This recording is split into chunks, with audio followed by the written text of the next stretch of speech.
Praise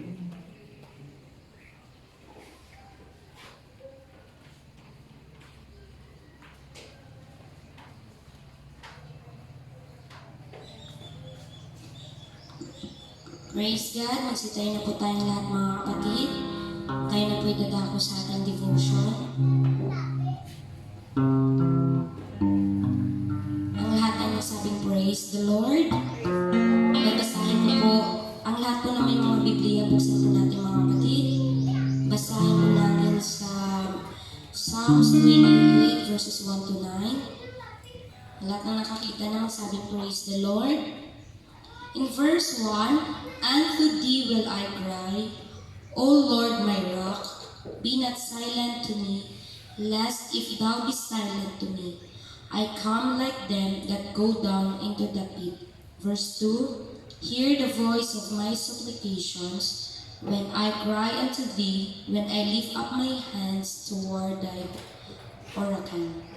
Verse 3, "Draw me not away with the wicked, and with the workers of iniquity, which speak peace to their neighbors, but mischief is in their hearts." Verse 4, "Give them according to the deeds, and according to the wickedness of their endeavors. Give them after the work of their hands, render to them their desert." Verse 5, "Because they regard not the works of the Lord, nor the operation of his hands, he shall destroy them and not build them up." Verse 6, "Blessed be the Lord, because he hath heard the voice of my supplications. The Lord is my strength and my shield. My heart rested in him, and I am helped. Therefore my heart greatly rejoiceth, and with my song will I praise him." Verse 8, "The Lord is their strength, and he is the saving strength of his anointed."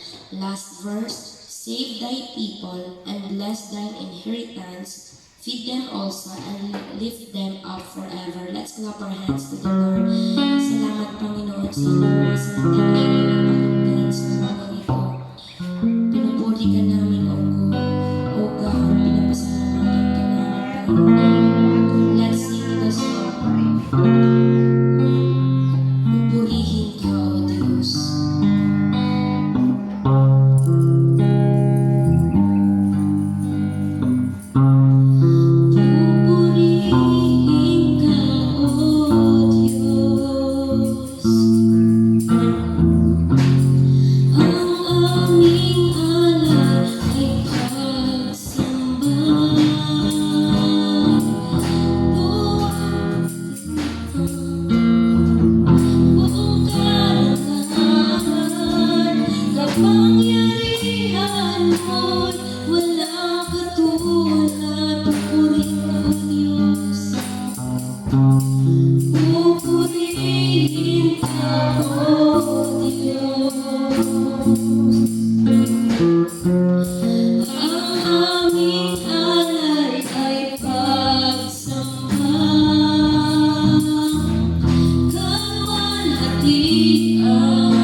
Ikaw lamang, wala nang iba.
Panginoon.